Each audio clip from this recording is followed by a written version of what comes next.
Brother got married last weekend. I found out because the photos hit my screen before he ever said a word, no call, no invite. Just his face under string lights beside a woman who barely knows my name. When I finally reached him, she grabbed the phone and said it clear enough for him to hide behind. My wife doesn't want you there. She thinks you're pathetic. He didn't defend me. He didn't even breathe. I didn't cry or plead. I stepped back, took one long look at the life I'd built for him, and made a single decision that rewrote theirs completely. Before I go on, where are you listening from?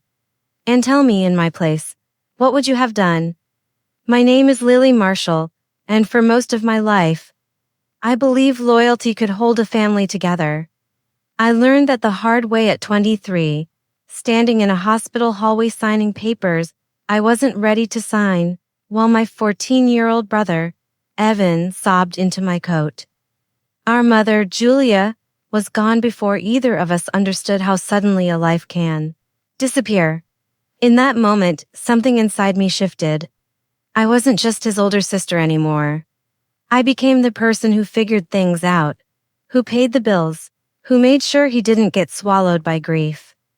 I kept that role for 15 years. While my friends chased careers and apartments in trendier parts of Kansas City, I took shifts wherever I could. Office temp work during the day, event staffing at night, freelance marketing projects in between. Evan had school textbooks, college applications. He had robotics club fees and senior trips and a dorm room that needed furnishing. I covered all of it. Not because anyone asked me to, but because I couldn't watch him fall through the cracks our mother's death had opened. When Evan started college, I bought a small loft in the Crossroads district under my name. I told him it was for convenience, but really it was to give him stability, something I knew too well he couldn't build alone yet. I also put away money for the Europe trip he always talked about taking after graduation, like, I've got it handled, or you don't have to worry about me anymore, in a tone that suggested my concern annoyed him. When he introduced me to his girlfriend, Sienna, I noticed the way she looked me up and down like she was cataloging me, a measuring glance, not a friendly one. She was an influencer, bright smile, curated outfits, always thinking about angles and lighting. Evan seemed dazzled by her confidence. I didn't mind. People evolve, brothers fall in love. That's normal, but I could feel something shifting the way conversations got shorter or were postponed. The way Sienna's voice lingered too close to the phone whenever I called. Still, I never imagined I'd be erased. Not until that morning when I opened my screen and saw wedding photos. My brother in a suit I didn't know he bought, beside a woman wearing a dress I'd never seen under lights I'd never been invited to stand beneath, a ceremony that happened without a text, without a call, without even a lie to soften the blow. I stared at those pictures and felt something familiar and heavy settle in my chest, the same weight I had felt in that hospital hallway years ago, only this time. It wasn't grief that hit me, it was realization. The family I thought I'd held together had quietly cut me out. The moment I saw those wedding photos, my first instinct wasn't anger, it was denial, quiet. Desperate denial that made me think there had to be a mistake. Maybe it was a styled shoot, maybe. It was an engagement party mislabeled by someone online. Maybe Evan would text any second with some frantic explanation about last-minute plans and miscommunication. I kept telling myself that as I called him once, twice, 5 times. On the 6th call, the ring didn't even echo, it went straight to voicemail. His recorded voice cheerfully asking me to leave a message. A voice I had listened to, edited, and re-recorded with him back when he couldn't pronounce the word availability without laughing. By the 7th attempt, something icy began tightening around my ribs. Not panic recognition, someone was avoiding me. I tried texting him, Evan. Call me, then I saw the photos. Just tell me what's going on. No answer. When my phone finally lit up with an incoming call, I exhaled too quickly. Relief, fear, all tangled. I swiped to answer, but it wasn't Evan's voice I heard. Well, a woman said I was wondering how long it would take you, Sienna. Her tone wasn't surprised. It was bored, as if she'd been expecting this moment, almost looking forward to it. I need to talk to my brother, I said. Put him on. A pause, a small laugh, low and sharp. He's busy. We just got back from the reception. It was perfect reception. The words sliced clean through my chest. I wasn't invited, I said. Trying to keep my voice level, that's the point. She replied, my wife doesn't want you there. She thinks you're pathetic. For a moment, I didn't hear anything. Not her breathing, not my own. Just a long, thin silence expanding inside my skull. Pathetic. I gripped the phone tighter. Did Evan say that? He doesn't need to, she said. He agrees. In the background, I heard his voice muffled, hesitant. Sienna, just give me the phone. No, she snapped louder now, making sure I heard. She needs to understand. We're adults. We don't need her controlling everything anymore. Controlling, of all the words she could have chosen. That one lit something hot behind my eyes. I paid for the loft you're currently standing in. I said, calm in a way that scared even me. I bought his furniture. I covered his tuition, the travel fund. You're probably planning to spend, I built that for him. Tell me where the control is in giving someone their entire life. She scoffed. Exactly. You use money to keep him tied to you. It's embarrassing, but don't worry. We'll be paying for everything ourselves. We're not living under your shadow. Let me talk to him. I repeated, finally. Evan's voice came through shaky. Lily, it's just we didn't want. Drama, I echoed. For me, you make things heavy, he whispered. Sienna's right. I need space. We need space. And you hovering doesn't help. I closed my eyes. 15 years of sacrifices flickered behind my eyelids like slides from a projector. Late night jobs, tuition bills, meals I skipped so he wouldn't have to. All of it dismissed in seconds. Sienna spoke again, triumphant. There, you heard him. Just accept it and move on. The call disconnected. I sat still, phone in hand, feeling the slow burn rise from my stomach up to my throat. Shame, betrayal, grief, all mixing into something sharper. I could have stayed frozen. I could have cried. Instead, I stood, grabbed my keys, and drove to the loft I had bought, the one they were honeymooning from, emotionally while cutting me out. When I got there, the hallway was quiet, echoing every footstep. I knocked. Sienna opened the door just enough for her face to be visible, smirking like she'd been waiting. Really? You actually came? I'm here to talk to my brother, I said. She leaned forward. Phone angled toward me like a weapon. Whatever you have to say. You can say it right here. We're done with you barging into our lives. Behind her, Evan hovered, hands in his pockets, eyes stuck on the floor. The same posture he had the day our mother died. But this time, the silence wasn't grief. It was cowardice. And in that moment, something inside me finally snapped. I walked away from that loft without looking back. But the humiliation clung to me all the way to the elevator. The mirrored walls threw my own face at me, steady on the surface, wrecked underneath. My mascara hadn't smudged. My hair was still pinned exactly where I'd placed it that morning. And somehow that made everything worse. I looked like a woman in control. I didn't feel like one. By the time the elevator reached the lobby, the numbness had settled in.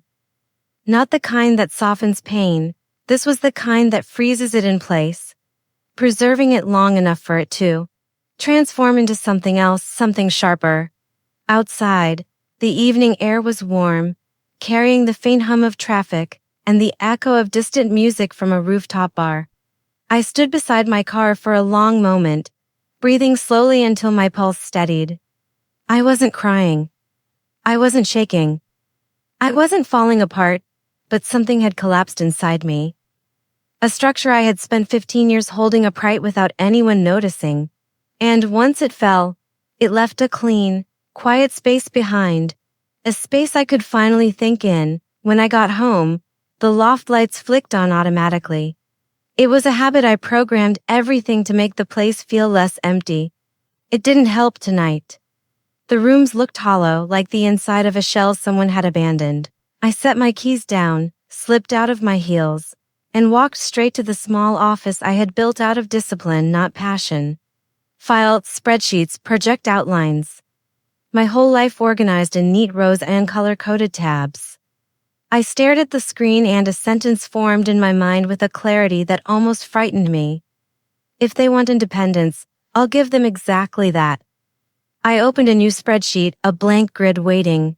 Row by row, I began listing everything I had ever taken on for Evan: loft purchase price, mortgage balance, monthly payment, utilities, electric, water, internet, association dues, insurance, streaming services, family ride share plan, credit card he used for emergencies that somehow became everyday use, the travel fund, 35,000 saved. Dollar by dollar airline reservation too. Tickets for the Europe trip. I once believed he deserved. I didn't write any commentary, no labels like sacrifice or gifts, just the numbers, cold and neutral. When the full picture came into view, a strange calm washed over me. I had built a safety net so wide and so strong that he'd mistaken it for the floor beneath his own feet. And now he resented me for it. The irony made me laugh. A small humorless sound that barely filled the room. I picked up my phone and scrolled to the contact I rarely used except for legal questions about contracts: Maya Lopez. Maya wasn't a close friend, but she respected facts the same way I did. She didn't care about family politics or emotional history. She cared about documentation and ownership. She answered with a groggy Lily. Everything okay? No, I said, but it will be. I need to know something. I read her the list. Every asset, every account, every monthly payment. Do I have the right to unwind all of this? I asked. Every dollar, every property, every booking, without giving him anything. There was a rustle of papers on her end. Then her voice sharpened. Lily, everything you just listed is under your name. Sole ownership. Beneficiary status doesn't grant rights. Loans, bills, assets. You are legally free to sever every financial tie without his consent. The calm in my chest solidified. Good, I said. Is this about the wedding? She asked softly. I wasn't invited, I replied. And apparently I'm pathetic. Maya let out a low whistle. Then let's make sure you're pathetic on paper too. I'll email you templates. When we hung up, the inbox started filling form steps, instructions. I printed everything and stacked them neatly. Then I sat back in my chair. Collapse wasn't the end of a structure. It was the clearing of space. And I finally knew what I was going to build in that space. Morning came without my permission. I hadn't slept. I'd only shifted between planning and a strange crystalline calm. The sun slipped through the blinds in thin lines, striping across the documents I'd organized on my desk. Forms, statements, instructions, a quiet arsenal. At 9:01 a.m., I made the first call. Airline customer service. How may I assist you? My name is Lily Marshall, I said. I need to cancel a reservation. I read the confirmation number off the printout. To premium tickets to Europe months from now. Purchased with the naive hope that my brother would finally take the trip he dreamed about since he was 16. Reason for cancellation? The agent asked. Plans changed, I replied. I didn't explain that the woman who called me pathetic planned on using those tickets for her honeymoon, that she had stood in the loft I bought, surrounded by appliances and furniture I selected, and told me with full confidence that they didn't need me anymore. The agent clicked through her system. You're eligible for a 60% refund and a credit for the rest. Should I proceed? Yes, I said, proceed. I hung up and watched the inbox refresh. A refund confirmation appeared. Honeymoon canceled. The first domino fell with no fanfare, no guilt, just the soft thud of inevitability. Up, penalties, taxes, early withdrawal fees. I confirmed anyway. My phone buzzed immediately. A text from the investment firm. Transfer initiated. Funds will post within 5 business days. The second domino dropped. I closed the browser and reached for the mortgage file. The loft was next. I dialed the number for Reed Thompson, the realtor who had helped me purchase it 4 years ago. Reed was quick, efficient, and ruthlessly honest. Exactly what I needed. Lily, he answered. Long time. What can I do for you? I need to sell the loft, I said, a pause. You want to sell it? I thought you bought it for your brother. I did, I replied. Circumstances changed. Reed didn't ask for details. He respected boundaries in a way my own family never had. Well, he said, already shifting into business mode, Crossroads is hot right now. Units like yours are getting offers within hours. If we list today, we can probably lock a buyer by the weekend. Listed, I said. No staging, no waiting. You got it. I'll send the paperwork. The digital documents arrived within the hour. I opened them, skimmed the terms, and clicked sign. My signature appeared crisp and confident, a stark contrast to the exhausted woman behind the screen. By noon, the loft was officially on the market. I sat back feeling the faintest tremor of satisfaction. If Sienna wanted independence, she was about to experience the full definition. The first call from the building manager came that afternoon. Hi, Miss Marshall. I need to confirm. Did you authorize the sale of Unit 5C? Yes. Another pause. The current occupants that weren't aware. That's not my responsibility, I said. All documentation is under my name. Please proceed with whatever notices are required. The manager exhaled slowly as if he understood only half the story, but enough to stay out of it. We'll handle it. I thanked him and ended the call. I imagined the scene unfolding in that loft. Sienna pacing Evan, confused, papers in hand, realizing that the ground beneath them wasn't theirs. That it never had been. They had wanted freedom from me. They were getting it. That evening, Reed called. You're not going to believe this, he said. We already have 2 offers. One cash well above asking. Take the cash offer. I said, you sure usually take it. He accepted on my behalf. The sale started closing within 24 hours. I didn't tell Evan. I didn't warn him. He hadn't warned me about the wedding. Fair was fair. The next series of tasks felt like brushing dust off a table. Simple, quiet, necessary. I logged into the utility portal and transferred all accounts out of my name. Effective immediately.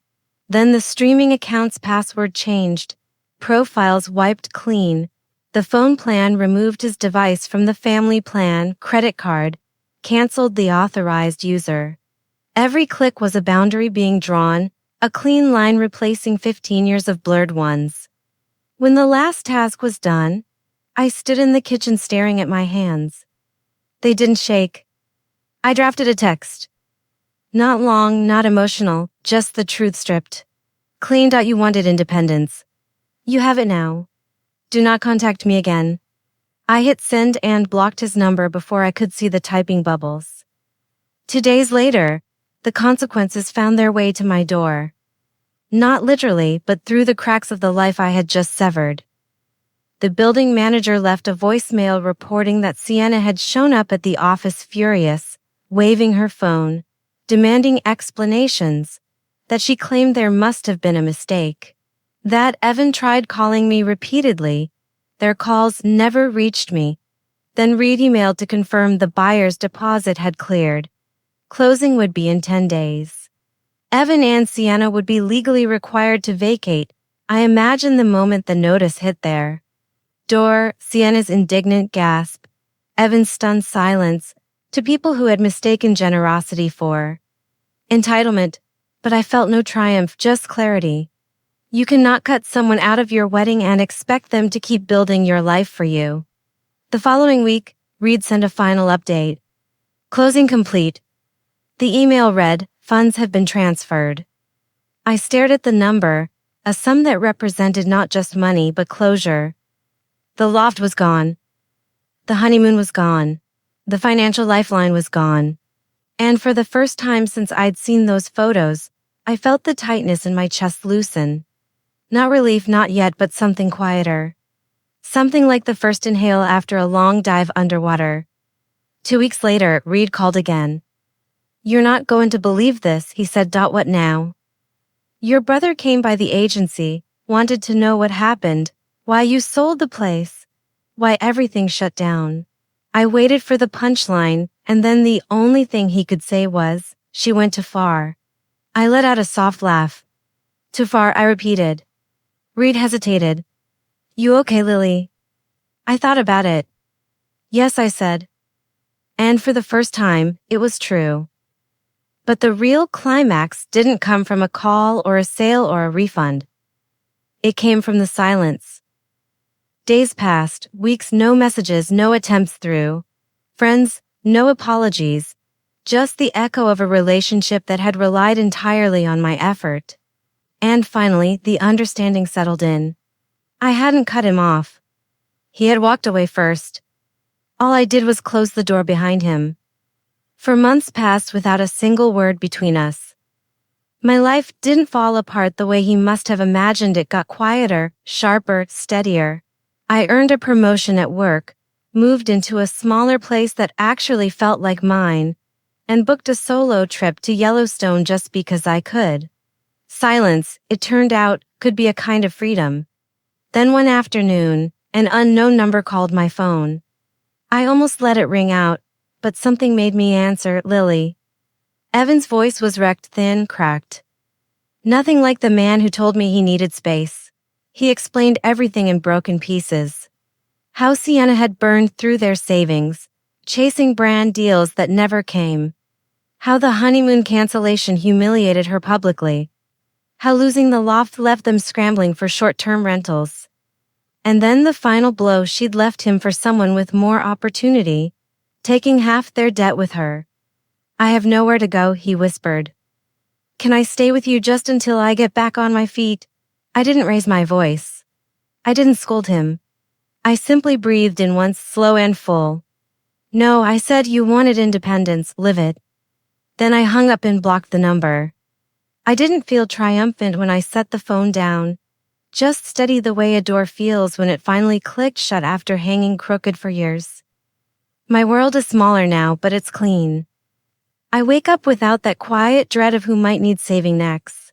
I hike on weekends, cook for one, and fill my home with things I actually chose for myself. Cutting him off wasn't revenge. It was survival. If you've ever had to draw a hard boundary with family, you're not alone. Tell me where you're listening from and what you would have done in my place. And if this story stayed with you, hit subscribe so you don't miss the next. Because sometimes silence isn't weakness, it's justice wrapped in grace. Silent revenge.